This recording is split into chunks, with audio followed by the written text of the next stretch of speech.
lagi kedatangan tamu ini. Dua orang rekanita namanya dari PBNU dan ya IPBNU ya, Ikatan Pelajar Nahdlatul Ulama. Pelajar Putri, sorry.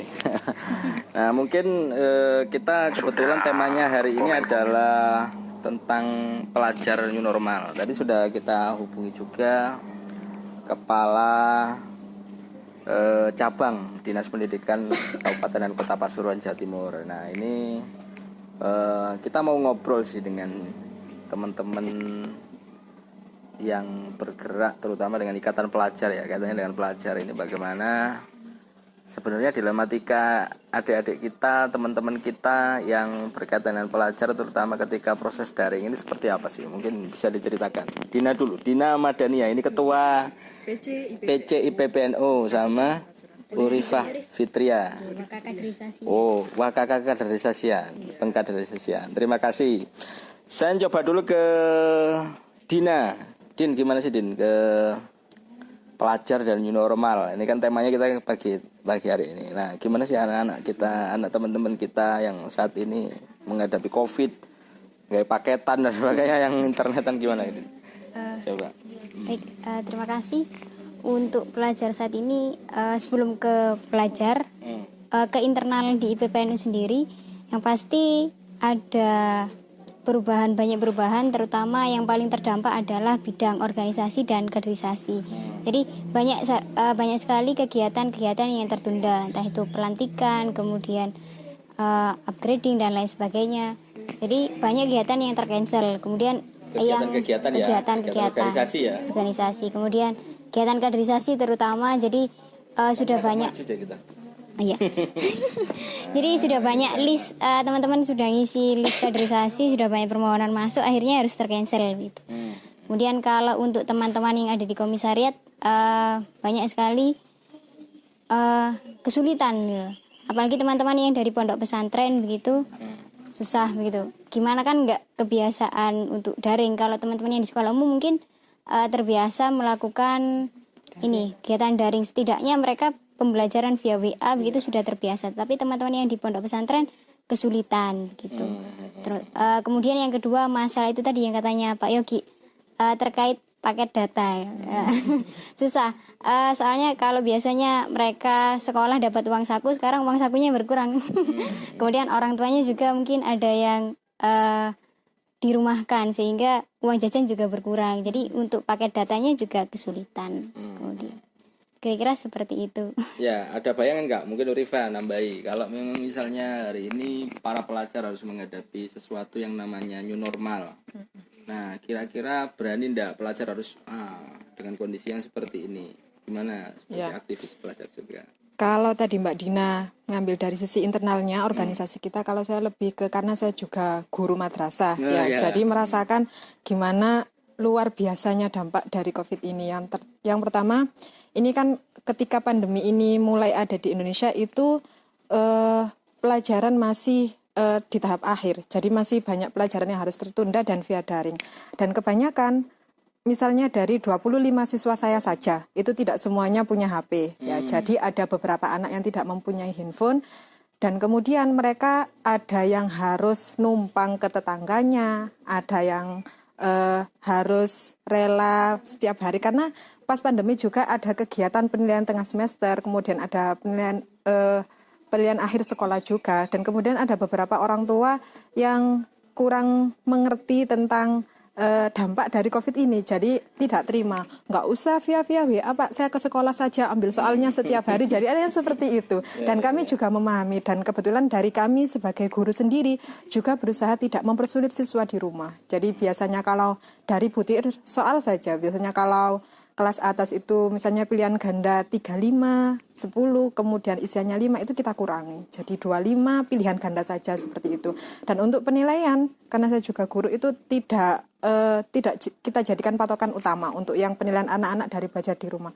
Karena terus terang, jadi mereka yang tidak punya HP itu namanya juga anak kecil, ya. Jadi mereka memaksakan orang tuanya harus punya HP, dan banyak sekali komen-komen dari beberapa orang tua siswa yang harus terpaksa membeli paket data setiap hari dan lain sebagainya. Kayaknya itu lebih besar daripada sangune ya.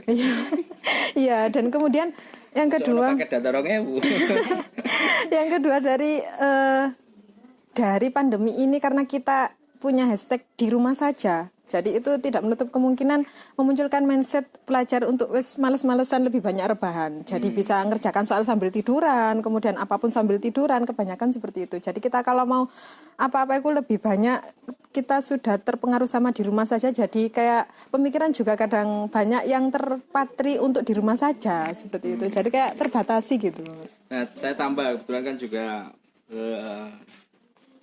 di pendidik. Ya, jadi kalau misalnya hari ini PPDB yang seperti ini, kalau faktanya numpang dan sebagainya, ketika harus ada yang daftar sebagainya, terus gimana ini kondisinya saat ini? PPDB, kalau kebetulan PPDB kita di madrasah saya itu sebelum pandemi itu sudah banyak yang masuk. Jadi kuota sudah hampir terpenuhi. Jadi ketika ada pandemi ini itu sudah kuotanya tinggal 5 sampai 6 anak. Dan untuk kegiatan kita ketika tahun ajaran baru nanti rencananya ini kan sudah new normal ya.